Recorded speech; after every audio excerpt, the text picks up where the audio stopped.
নমস্কার বন্ধুরা, আমি শ্রাবণী। আমি চলে এসেছি আরও একটি রেসিপি নিয়ে। চলো রেসিপিটি তাহলে একবার দেখে নিই। আজকের রেসিপি ওলের ডালনা।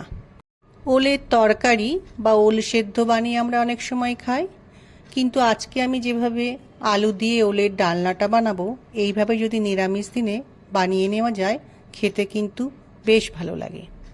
আমার রান্নার রেসিপিটি পুরোটা দেখার অনুরোধ রইল। আজকের এই রান্নাটা বানানোর জন্য ওলকে আমি একটু বড় বড় টুকরো করে কেটে নিয়েছি। তোমরা চাইলে তোমাদের পছন্দ মতো সাইজে কেটে নিতে পারো। আজকের এই ওল রান্নার রেসিপিতে আমি ওলের সাথে একটু আলু দেব, সেজন্য একটু বড় বড় টুকরো করে আলু কেটে নিয়েছি। এবার তাহলে রান্নাটা শুরু করা যাক। রান্নার শুরুর প্রথমে আমি কড়াইয়ের মধ্যে সর্ষের তেল গরম করতে দিয়েছি। তেলটা গরম হয়ে গেছে। এখন আমি কড়াইয়ে গরম তেলের মধ্যে কেটে রাখা ওল দিয়ে একটু সময় ভালো করে ভেজে নেব। গ্যাসের ফ্লেমকে মিডিয়ামে রেখে কিছুটা সময় ধরে ওলটা একটু ভালো করে ভেজে নিতে হবে। অনেক সময় ওল রান্না করার প্রথমে একটু সেদ্ধ করে নিয়ে রান্না করা হয়। সে সময় অনেক ক্ষেত্রে কি হয়, ওল গলে যায়।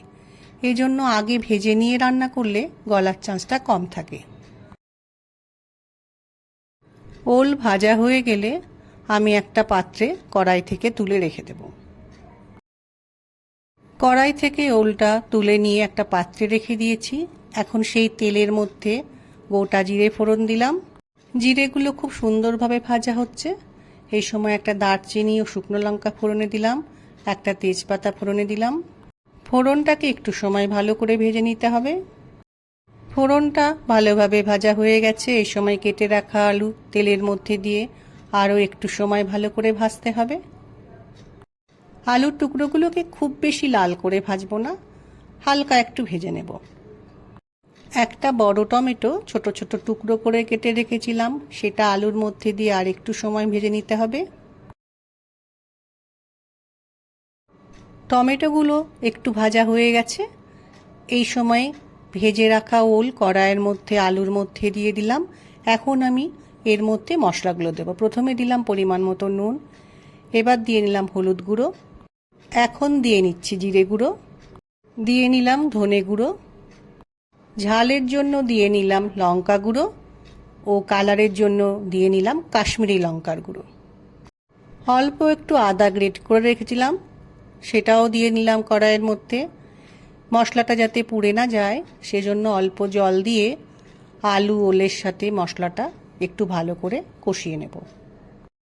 এই মশলা কষানোর সময় গ্যাসের ফ্লেমকে মিডিয়ামে রাখতে হবে। হাই ফ্লেমে মশলাটা কষালে মশলাটা পুড়ে যাওয়ার চান্স আছে। দেখো কত সুন্দর কালার এসছে রান্নাটা কষাবার সময়।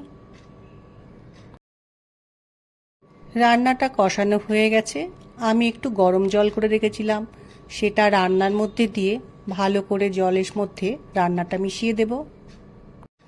তরকারিটা ফুটে উঠলে গ্যাসের ফ্লেমকে লো করে কড়াইয়ের ওপর একটা ঢাকা দিয়ে দিয়েছিলাম।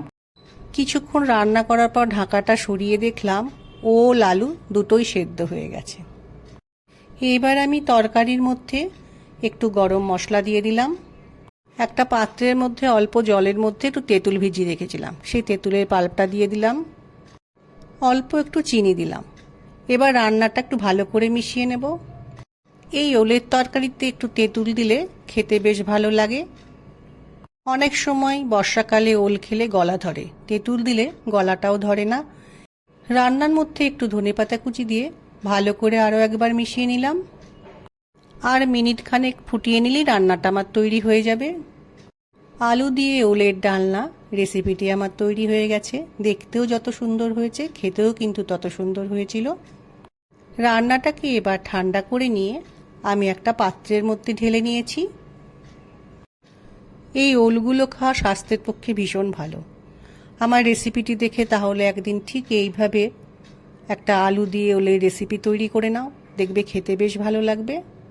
যারা নিরামিষ রান্না খেতে একটু ভালোবাসো তাদের এই রেসিপিটি পছন্দ হবে। আমার রেসিপি ভালো লাগলে লাইক, শেয়ার ও সাবস্ক্রাইব করো। ভিডিওটি দেখার জন্য ধন্যবাদ। ভিডিওটি আজ এখানেই শেষ করছি। ফিরে আসছি আরও একটি রেসিপি নিয়ে।